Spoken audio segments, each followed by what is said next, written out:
नमस्कार जी।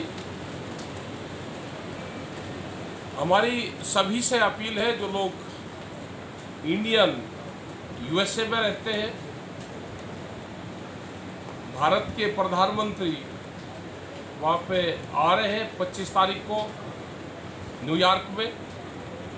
उनकी वहाँ पे स्पीच है, मीटिंग है।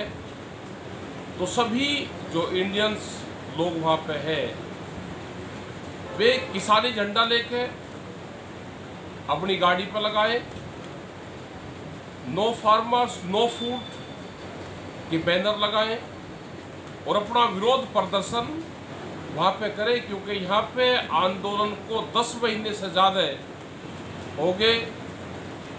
दिल्ली में हम सब लोग बैठे हुए हैं। हमारे 750 से ज़्यादा किसान शहीद हुए और भारत सरकार अभी बातचीत को तैयार नहीं है। हम पूरी सर्दी, पूरी बरसात, गर्मी, इन सब में हम बैठे हुए हैं यहाँ पे। तो आप ये विरोध प्रदर्शन वहाँ पे करें, यह अपील हमारी सभी से आप लोगों को है। धन्यवाद। राकेश टिकैत।